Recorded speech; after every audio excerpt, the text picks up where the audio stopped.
شد حيلك، دي سنة مصيرية. اتعب دلوقتي وهترتاح بعدين. اللي هتعمل السنة دي هيحدد بقية حياتك. لو انت في ثانوية عامة فانت اكيد سمعت جملة من الثلاثة واللي كلهم غلط، ولو رجع بيا الزمن وبقيت في مكانك دلوقتي هحمل 5 حاجات فقط، ودول فعلا اللي هيخلوا الثانوية العامة تغير حياتك. قبل ما ابدا عاوز اقول لك ان ال5 نصايح دول مبنيين على دراسات من اقوى جامعات في العالم، وكمان على خبرة حقيقية انا عديت بيها كشخص بدأ من الصفر ونجح وحقق كل احلامه، وده بعد تعب ومجهود بفضل الله سبحانه وتعالى. طب ايه هم اهم 5 نصايح ليك في الثانوية العامة عشان يغيروا حياتك؟ اول حاجه الفهم اهم من الحفظ. احنا عندنا مفهوم خاطئ عن الحفظ والفهم، هما الاثنين عمليات عقليه. العقل قبل ما يحفظ لازم وحتما يفهم، فكل ما زاد فهمك للشيء زاد حفظك ليه. في دراسه اتعملت من جامعه ستانفورد في عام 2017 لقي ان الطلاب اللي بيستخدموا التعليم النشط بيفهموا المعلومه بشكل اعمق بفرق 2.5 ضعف من اللي بيستخدموا المذاكره التقليديه اللي هو الحفظ الصامت. التعليم النشط ده يا صاحبي هو ان الطالب بيكون مشارك فعال في عمليه التعلم، مش واحد قاعد كده ساكت بيستقبل المعلومه، لا ده بيشارك في التعلم، بيناقش ويحلل ويستفسر. يعني هديك مثال، انا في ثالثه ثانوي جايب 60 من 60 في ماده التاريخ، ودي اصعب ماده في الادب. كنت بستفسر وبتناقش على كل معلومه باخدها، وبسال الاسئله دي الاستاذ ولنفسي. ليه محمد علي عمل كده؟ ليه حفر الترع؟ عمل كده ازاي؟ وليه؟ وفين؟ وامتى؟ الاسئله دي بتخليني اتعمق اصلا في الفهم، وكل ما زاد عندي الفهم والوعي بالدرس كل ما يبقى اسهل علي عمليه حفظه، لان التعليم النشط ده هدفه الاساسي ان الطالب يبقى هو محور الدرس ويكتسب مهارات التفكير العليا زي التحليل والتركيب والتقويم. وببساطه كده لو بتحفظ تعريفات في الفيزياء هتنسى التعريف بعد 3 ايام بالظبط، ولو ان انا عارف واحد صاحبي كان بينساه بعد 3 دقائق. لكن لو حاولت تشرح التعريف ببساطه تربطه بحياتك اليوميه هتفضل فاكره مده اطول بكتير جدا. هتعمل كده النهارده لو بتذاكر اي ماده. قانون نيوتن الاول كذا كذا كذا، غير الطريقه دي. قول لو سبت كوره على الارض ليه بترجع تاني؟ امسك القلم وسيبه واستنتج الجاذبيه وطبق عليه. المواقف والحاجات اللي بتعملها اثناء المذاكره هتفضل محفوره في دماغك. وعشان ما اطولش عليك ندخل على تاني حاجه، نظم وقتك. انت بتقع في فخ شهير جدا وهو ان انت بتحسب عدد ساعات المذاكره بتاعتك، تقعد على المكتب من الساعه 8 الصبح لغايه 8 بالليل،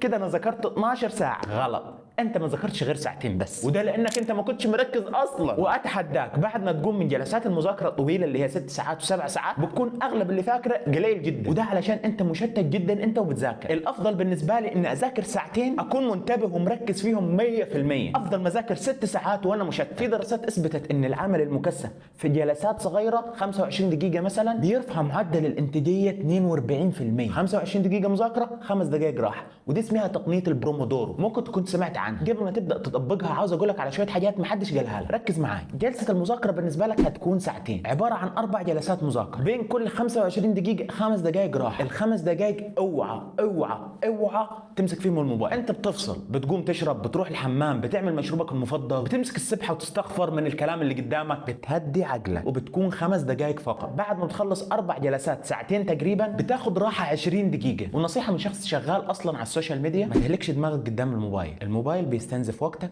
وبيستنزف مجهودك وبيستنزف تركيزك وبيخليك دايما مشتت. حاول يكون ليك انشطه بعيده من حته الحديده اللي انت ماسكها دلوقتي. في تطبيقات هتساعدك تتخلص من الموضوع ده وتذاكر بتركيز زي تطبيق فوكس تو دو او فورست. وعاوزك تفتكر ان مش كل مذاكره بتنمي عقلك، لا، في مذاكره بتضحك عليك وتخدعك. فاهم حاجه التركيز انت وبتذاكر. ثالث ومن اهم المعلومات اللي كنت هعملها لما اذاكر، راجع قبل ما تنسى. اكتر حاجه مرعبه كانت بالنسبه لي انسى اللي حفظته، يعني حركت وقت ومجهود ولسه عاوز وقت ومجهود تاني. وليه وجع القلب ده؟ ما راجع اسهل. المراجعه مش رفاهيه، ده عمليه اساسيه في المذاكره. عقلك متبرمج على النسيان، انت مخلوق كده عشان لو حصل ليك حدث صعب نفسيا النسيان بيساعدك ان انت تتجاوز الامر المحزن. تخيل انت فاكر كل المآسي اللي في حياتك بنفس التفاصيل في البدايه، موت شخص عزيز، مرض او تعب، الموضوع مجهد جدا. زائد كمان ان في معلومات احنا مش محتاجينها في الحياه. يعني مثلا من 3 ايام كان فيديو سمعته مش فاكر الرقم، طب كان فيديو فاكره من كل الفيديوهات اللي انت سمعتها انت نسيت، لان المعلومات اللي في الفيديوهات دي مش مفيده ليك، فالمخ بيعمل لها حذف تلقائي عشان الدماغ ما تتعباش معلومات مش مهمه. المشكله بقى هنا ان هو بينسى المعلومات المهمه اللي انت عاوز تفتكرها. فخليك ذكي،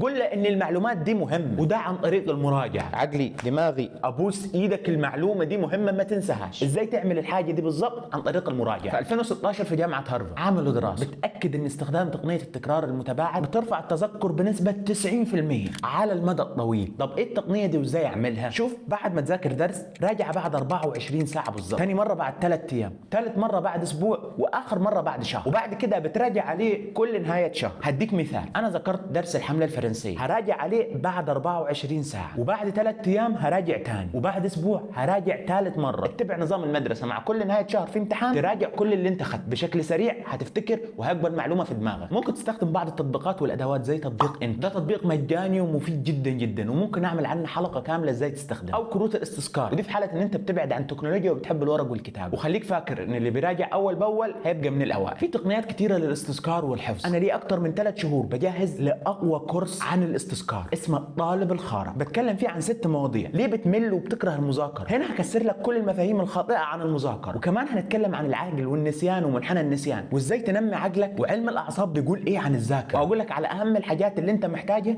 عشان تقوي ذاكرتك من الجانب العصبي. وكمان هديك اختبارات عمليه على كل جزء عشان تفهم نفسك وتفهم طريقه المذاكره بتاعتك انت، مش مجرد معلومات وخلاص زي اي فيديو يوتيوب. ثاني اسبوع بشرح لك كل تقنيات الفهم زي ما قلت لك ان هو من اهم الحاجات اللي بيساعدك تحفظ اصلا، فانا جايب لك اهم طرق الحفظ اللي بتستخدم في الجامعات الاوروبيه. ثالث حاجه استراتيجيات الحفظ الخارق، ده هطبق لك عملي على كل استراتيجيه حفظ، وازاي تزود حفظك 1000%. رابع حاجه ازاي تنظم وقتك بشكل ممتاز. وخامس حاجه ازاي تعمل جدول مخصوص ليك انت. سادس حاجه بقى ازاي تستغل اصحابك في المذاكره، ازاي حياتك حرفيا تبقى عباره عن تعلم خارق من غير ما تحس بملل. وكل درس في الكورس مبني على دراسات وابحاث، وكمان في جزء عملي بعد كل درس. الكورس هيبقى متاح في فتره قريبه جدا، فلو انت مهتم انزل سجل وخليك من ضمن اول الناس اللي تشترك، عشان هيكون في خصم بمناسبه الانطلاق مش هيتكرر تاني. اللينك سايبه لك تحت. نرجع على رابع واهم حاجه، ما تقارنش نفسك بغيرك. اوعى تبص على زميلك وتقارن نفسك بيه وتقول اشمعنى هو اذكى مني، اشمعنى هو بيجيب درجات اكتر مني،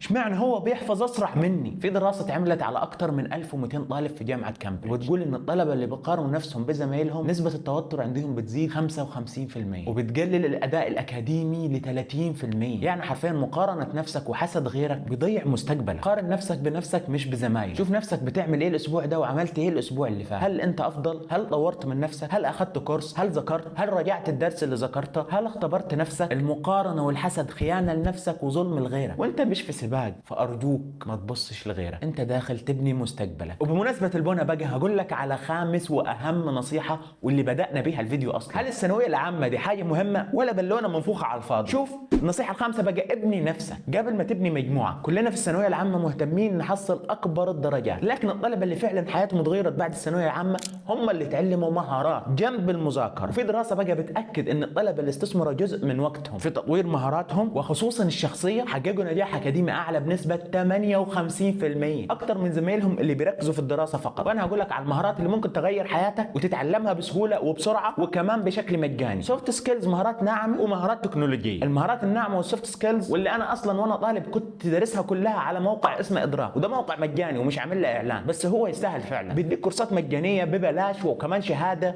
حاجه عنها. هتلاقي مثلا كورس اداره الوقت وتحديد الاهداف وحل المشكلات والذكاء العاطفي، وده مهم جدا عشان تفهم نفسك ومشاعرك وليه بتتصرف كده، والذكاء النقدي مهم جدا. ممكن تحدد لك يوم في الاسبوع تسمع الكورس وتستفيد وتدون المعلومات اللي انت خدتها منه. والمهارات التكنولوجيه دي اللي هتبني عندك مستقبل واعد، زي المونتاج والجرافيك والبرمجه والتسويق وصناعه المحتوى. انا عامل فيها كورس رهيب واخد تقييم 4.7 من 10 على موقع يودمي، الموقع العالمي بتاع الكورسات. الكورس ده مدفوع بفلوس، لكن لو بعت على الواتساب وقلت ان انا طالب ومحتاج اتعلم الكورس ده اديك خصم 50%. وفي النهايه لو استفدت واستمتعت ما تنساش تعمل لايك واشتراك للقريفاني وما تبقاش اناني.